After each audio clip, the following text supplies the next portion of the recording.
Pasmanda means backward OBC Muslims. Pasmanda मतलब वो सारे मुसलमान जो किसी प्रकार से अपनी रोजी रोटी कमाने के लिए काम करते हैं, काम करने वाले जो कामगार लोग हैं वो पसमानदा है। कौन कहता है कि मुसलमान में जात पात नहीं है? जिस तरीके से हिंदुओं में जाति है उस तरीके से मुसलमानों में जातियाँ हैं। मस्जिद के अंदर हम इक्वल हैं, ये सच्चाई है, लेकिन मस्जिद से बाहर निकलते ही हम बट जाते हैं कि शेख, सैयद, मुगल, पठान और राजपूत को छोड़कर जितने भी हिंदुस्तान के अंदर जातियाँ हैं वो सब ओबीसी में आती हैं। हमें चाहिए शिक्षा, हमें चाहिए सुरक्षा, हमें चाहिए स्वास्थ्य, ये चीज़ सब चीज़ें हमें मिल जाएंगी। हमारे बच्चे इतने काबिल हैं कि वो बिना रिजर्वेशन के अपना काम कर जाएंगे। वही अधिकारी है, वही नेता है, वही सब कुछ है। अब पसमानदा समाज बाहर निकला है, बोलना शुरू किया है तो आवाज़ उठा रहे हैं और वो समाज अपने लोगों को आगे बढ़ा के ले जाता है। हमारा समाज पीछे रहा तो हम तो वही रहे मजदूरी करने में। निकाह में कोई भेदभाव नहीं होता, एक दूसरे की जातियों में शादी नहीं होती। सैयद सैयदों के यहाँ किएगा, हलवाई हलवाई के यहाँ करेगा, जुलाहा जुलाहे के यहाँ करेगा, तेली तेली के यहाँ करेगा। इस तरह की शादियाँ हमारे यहाँ होती हैं। राष्ट्रीय बाल अधिकार संरक्षण आयोग के हेड चेयरमैन प्रियंक कानूनगो है मेरे साथ, और मैं इनका भाषण सुन रहा था। आज पसमानदा मुसलमान, जिसको बैकवर्ड कहते हैं, इस देश में आप सिख हो, ईसाई हो, क्रिश्चियन हो या हिंदू हो या मुस्लिम हो, आपको संवैधानिक अधिकार है SC ST OBC का। मुस्लिम समाज को OBC और शेड्यूल ट्राइब में रखा गया है।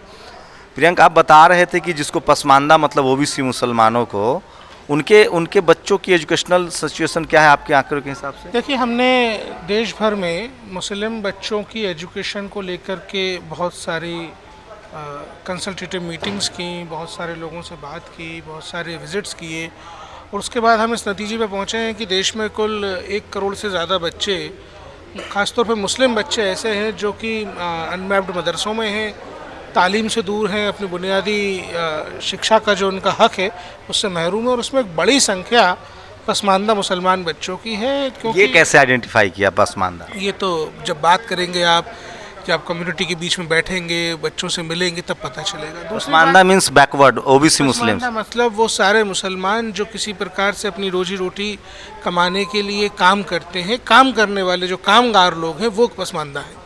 और ये जाहिर है कि ये कास्ट बेस्ड चूँकि काम कर रहे हैं तो ये पिछड़े हुए हैं, ये हाशिए पे हैं, ये मार्जिनलाइज्ड हैं, और इनके बच्चे अपने बुनियादी तालीम के हक से महरूम हैं। हम जब चाइल्ड लेबर से बच्चों को रेस्क्यू करते हैं, एक बड़ी तादाद उसमें पसमानदा बच्चों की होती है। ये कई सारे इश्यूज़ हैं, इन सब इश्यूज़ को लेकर के हमने ये तय किया कि हम पसमानदा समाज के साथ 1 to 1 बात करेंगे और उनमें अवेयरनेस लाने के लिए काम करेंगे, जिसको लेकर के आज ये बैठे हुए हैं। तो आप स्पेशली फोकस कर रहे हैं, मुस्लिम्स कह रहे हैं कि हमारे यहाँ कोई कैटेगरी नहीं है। देश में वो हर तबका जो मार्जिनलाइज्ड है, जिसके बच्चे अपने संवैधानिक अधिकारों से महरूम हैं, आयोग उन पर फोकस करता है, फोकस्ड करके उनके बीच में जाता है, बात करता है, चाहे वो कोई ट्राइबल कम्युनिटी हो, चाहे वो कोई शेड्यूल कास्ट कम्युनिटी हो, चाहे वो कोई माइनॉरिटी हो, जो भी हाशिए पे है, जो भी आखिर में है, जो भी मेन स्ट्रीम डेवलपमेंट से महरूम है, हम उसके बीच में काम करते हैं। तो ये जो जॉब लेबर की भी संख्या उन्हीं बच्चों की है जो मार्जिनलाइज्ड है। डेफिनेटली चाइल्ड लेबर में जो बच्चे हैं उनमें पसमानदा मुस्लिम बच्चों का एक अच्छा खासा नंबर है। और ये जो आप बता रहे थे कि जो मदरसों की जो तालीम है, एजुकेशन है, वो उसमें साइंस नहीं है। देखिए, देश में 1 करोड़ 10 लाख से ज़्यादा बच्चे उन मदरसों में पढ़ रहे हैं जो अनमैप्ड हैं, अनरिकग्नाइज्ड हैं, जिनमें ये बताया जाता है कि सूरज पृथ्वी के इर्द गिर्द चक्कर लगाता है। जो बुनियादी तालीम नहीं दी जाती है, वो बच्चे अपने संवैधानिक अधिकारों से वंचित हैं। सोचिए, ये संवैधानिक संस्थान के चेयरमैन हैं। मेरे ऊपर लगातार फतवा जारी किया जा रहा है कि मैं मुसलमानों में जाति की बात कह रहा हूँ, जबकि मैंने इस्लाम कभी नहीं बोला है। लोग कह रहे हैं, जानकार कह रहे हैं कि इस्लाम में बिल्कुल जाति नहीं है, लेकिन भारतीय मुसलमान में जाति आधारित बैकवर्डनेस है। जावेद मलिक हैं, आप क्या ऑर्गेनाइजेशन चलाते हैं? अखिल भारतीय पसमानदा मुस्लिम मंच का मैं राष्ट्रीय अध्यक्ष हूँ। तो लोग कह रहे हैं कि आप लोग बीजेपी के इशारे पर राजनीति कर रहे हैं, मुसलमान में तो कोई जात पात है ही नहीं। कौन कहता है कि मुसलमान में जात पात नहीं है? जिस तरीके से हिंदुओं में जाति है उस तरीके से मुसलमानों में जातियाँ हैं। फ़र्क सिर्फ इतना है कि जो देशज पसमानदा मुसलमान है, जो देश का मुसलमान है, वो जातियों में है। जो बाहर से आया हुआ मुसलमान है वो भी जातियों में है, लेकिन वो एक अशराफ वर्ग में आता है। यहाँ पर जो कन्वर्टेड मुसलमान हैं, सीधा मैं आपको बता दूँ, जो कन्वर्टेड मुसलमान है वो हिंदुओं में जातियाँ पाई जाती हैं और वही जातियाँ मुसलमानों में पाई जाती हैं। तो ये बिल्कुल बात जैसे जनरल कैटेगरी के मुसलमानों में क्या जातियाँ हैं? जैसे कि मैं बता दूं आपको, हम पसमानदा मुसलमानों की बात करते हैं, ना ही हिंदुओं में भी होता है ना ही मुसलमानों में भी होता है। जुलाहा हिंदू भी है, जुलाहा मुसलमान भी है, कुम्हार हिंदू भी है, कुम्हार मुसलमान भी है, हलवाई हिंदू भी है, हलवाई मुसलमान भी है। तो इस तरह की बहुत सारी जातियाँ वो कह रहे हैं कि ठीक है काम के आधार पे जाति है लेकिन भेदभाव नहीं है, बेटी रोटी का संबंध है, मस्जिदों अलाउ हैं, कोई जातीय भेदभाव नहीं है, उठना बैठना है, खाना पीना है, कोई किसी के साथ अनटचेबिलिटी जैसा व्यवहार नहीं है। मस्जिद के अंदर हम इक्वल हैं, ये सच्चाई है, लेकिन मस्जिद से बाहर निकलते ही हम बट जाते हैं। किसी का कोई बेटी का रिश्ता नहीं है, कोई उसका रिश्ता नहीं है। कुछ अशराफ वर्ग के लोग हमारे में शादी नहीं करते, हमारे लोग अशराफ वर्ग में शादी नहीं चलिए करते। मैं मुद्दे पर आता हूँ। जो ओबीसी मुस्लिम्स हैं, मैं कॉन्स्टिट्यूशनल टर्म्स में बात कर रहा हूँ, मुसलमानों को शेड्यूल ट्राइब और ओबीसी का रिप्रेजेंटेशन है। जैसे जम्मू कश्मीर में मुसलमान शेड्यूल ट्राइब में भी हैं और रेस्ट ऑफ भारत में 92 में जब मंडल कमीशन लागू हुआ तो अब ओबीसी कैटेगरी में कितने % मुस्लिम्स आबादी ओबीसी में है? लगभग 85% मुस्लिम आबादी जो ओबीसी के अंदर आती है। कौन सी कम्युनिटी है? तेली है, जुलाहा है, और अपना हलवाई है, नाई है, कसाई है, इस सब तरह की जातियाँ जो हैं। देखिए मैं एक छोटा सा मैं कहना चाहूँगा आपको, शेख, सैयद, मुगल, पठान और राजपूत को छोड़कर जितने भी हिंदुस्तान के अंदर जातियाँ हैं वो सब ओबीसी में आती हैं। इनका रिप्रेजेंटेशन सुप्रीम कोर्ट में कितना है? देखिए पसमानदा मुस्लिम समाज का रिप्रेजेंटेशन जो है वो 0 के बराबर है। हाई कोर्ट में जजेज 0 मान के चलिए भाई साहब। वाइस कहीं चांसलर? नहीं है, कहीं नहीं है। Vice chancellor? हमारे यहाँ पढ़े लिखे समाज के वाइस चांसलर, बीसी वगैरह लोग नहीं मिलते हैं। प्रोफेसर? प्रोफेसर चंद होंगे, डॉक्टर, इंजीनियर, डॉक्टर इंजीनियर भी चंद होंगे, पत्रकार?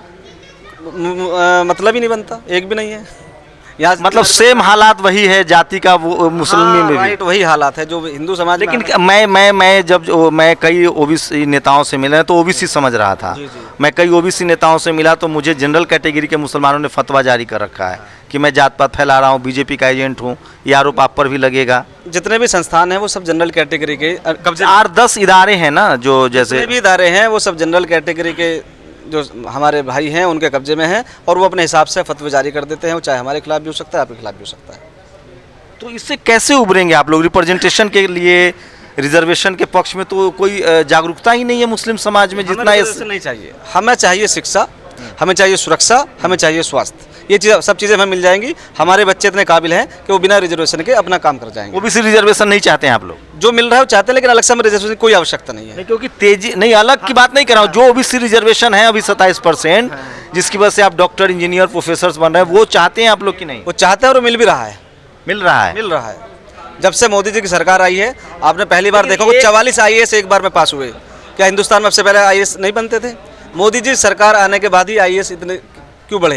नहीं, मुझे एक चीज़ बताइए आप। चलिए आप ये तो राजनीतिक पक्ष पर मैं आऊँगा। मुझे एक सवाल और समझना है कि जैसे मैं हिंदू समाज में हूँ, मैं ओबीसी हूँ, मेरे रिजर्वेशन का जनरल कैटेगरी के लोग विरोध करते थे, करते भी हैं। अब तो उनको इकोनॉमिक वीकर सेक्शन मिल गया है।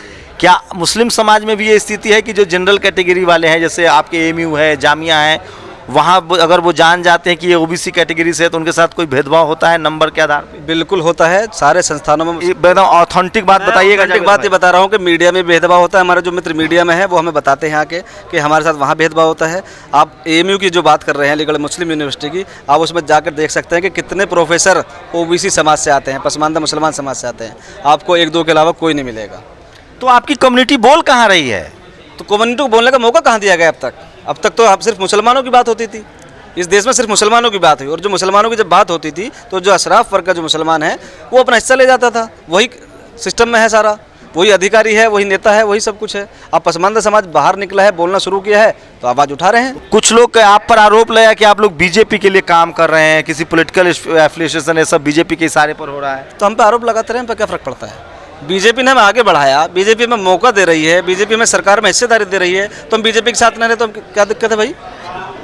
बताइए। आप मानते हैं कि मुसलमानों में जातिगत भेदभाव है? पूरा है, पूरा है, दिख रहा है। आप जाके देख लीजिएगा ना भाई साहब। आप जितने भी संस्थान मुसलमानों के हैं नोट कर लीजिएगा, जितने भी संस्थान नाम बताइए ना, मेरे पास तो लिस्ट है। चाहे जामिया है, AMU है, दारुल उलूम है, नदवा है, और आपका पर्सनल लॉ बोर्ड है, मुस्लिम पर्सनल लॉ बोर्ड है, सब में देखिए। जमीनों की क्या हालत है? कितने पसमानदा जो ओबीसी बैकवर्ड मुस्लिम उनके पास जमीनें हैं कि नहीं? कुछ के पास है थोड़ी बहुत, लेकिन ज़्यादा नहीं है। जो छूट गई है ना, जो बच गई है, चकबंदी वगैरह मिल गई, वो है। बाकी जैसे उधर शेड्यूल कास्ट की हालत है वैसे ही शेड्यूल कास्ट ओबीसी वही हालत है। जो उनका दर्द है वही हमारा दर्द है। रिजर्वेशन आने से कितना बेहतर हुआ है कंडीशन? रिजर्वेशन आने से फ़ायदा हुआ कि जो हमारे बच्चे पढ़ लिख के आगे जा रहे हैं तो उनको मौका मिलता है। कोई खतरा आपको महसूस होता होगा? आप जो इस तरह का काम कर जैसे हैं, जैसे इसमें कोई खतरा नहीं है। हमें इस देश में कोई खतरा नहीं है। हम इस देश के बच्चे हैं, हम इस देश के रहने वाले हैं, हम इस देश की मिट्टी में पैदा हुए हैं। तो क्या जो जनरल कैटेगरी के मुस्लिम हैं वो विरोध भी तो नहीं करते हैं ना कि आपका रिजर्वेशन बंद हो जाना चाहिए, आपके बच्चे स्कूल ना जाएं, आपको नंबर काट लिया जाए डॉक्टरी की पढ़ाई में, इंजीनियरिंग की पढ़ाई में, इंटरव्यू में, ऐसा तो नहीं हो रहा है? ऐसा नहीं होता, लेकिन जनरल कैटेगरी का जो मामला रहा है वो ये रहा कि वो एक समाज है और वो समाज अपने लोगों को आगे बढ़ा के ले जाता है। हमारा समाज पीछे रहा तो हम तो वही रहे मजदूरी करने में। शादी ब्याह के स्तर पर तो भेदभाव नहीं है, पूरा भेदभाव है। हमारे यहाँ शादी नहीं होती, कहाँ घोड़ी चढ़ने पर आप लोग को उतार लिया? हमारे यहाँ घोड़ी चढ़ी नहीं जाती, हमारे यहाँ निकाह होता है। उसमें किस तरह का भेदभाव है? निकाह में कोई भेदभाव नहीं होता, एक दूसरे की जातियों में शादी नहीं होती। वो तो कह रहे हैं कि बराबरी वाले में होती है, जाति नहीं देखी जाती। अगर आपके पास माल पानी है, रिपुटेशन है, सैयद सैयदों के यहाँ किएगा, हलवाई हलवाई के यहाँ करेगा, जुलाहा जुलाहे के यहाँ करेगा, तेली तेली के यहाँ करेगा। इस तरह की शादियाँ हमारे यहाँ होती हैं और होती रहेंगी। अच्छा मलिक साहब, आपका एजुकेशन कितना है? BA पास हूँ मैं फिर कह रहा हूँ, जातिवाद बहुत महीन है, इसको समझने के लिए कम से कम आपको पढ़ाई करनी पड़ेगी। और इसीलिए किसी ने, फूले साहब ने कहा है कि विद्या बिन गति गई, गति बिन मति गई, मति बिन व्यापार गया, और व्यापार बिना तुम शूद्र और अछूत कहलाए।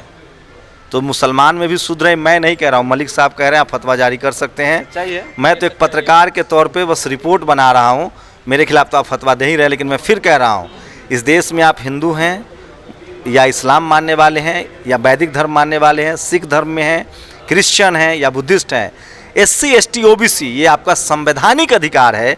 इस अधिकार के लिए सचेत होइए, इस अधिकार को पाइए। ये अधिकार जो है वो आपके बच्चों के लिए doctor, engineer, collector, SP, DM, प्रधानमंत्री, CM का रास्ता खोलता है। मुस्लिम समाज को तय करना है कि आप अपने संवैधानिक अधिकार के साथ हैं या नहीं है। मैं फिर कह रहा हूँ, सबका ये संविधान आपके धर्म की हिफाजत करता है। आप किसी भी धर्म के हो सकते हैं, लेकिन आपका संवैधानिक जो अधिकार है वो SC ST OBC के रूप में है। फिलहाल अभी मुस्लिम समाज बात करने से कतरा रहा है, उस पर कोई बात नहीं कर रहा है, और जो इस पर बात कर रहा है उसको BJP का एजेंट कहा जा रहा है। मुझे नहीं पता, आप BJP के एजेंट तो घोषित हो जाएंगे। हम तो हैं, BJP कार्यकर्ता हैं, हम खुले मन से कहते हैं BJP कार्यकर्ता हैं। सच्चाई है, सच्चाई है, BJP कार्यकर्ता हैं। चलिए, शंभू कुमार सिंह, नेशनल दस्तक, आप लोग अपनी प्रतिक्रिया जरूर दीजिए। We should not become the political untouchable. Camera Ashish के साथ शंभू कुमार सिंह, नेशनल दस्तक, दिल्ली। नेशनल दस्तक की आपसे गुजारिश है कि अगर इसको बचाना चाहते हैं तो नेशनल दस्तक को सब्सक्राइब करने के लिए रेड कलर के सब्सक्राइब बटन को दबाएं, फिर बेल आइकन की घंटी दबाएं। नेशनल दस्तक को बचाने के लिए बहुत जरूरी है कि हर खबर को शेयर करें, लाइक करें, कमेंट जरूर करें।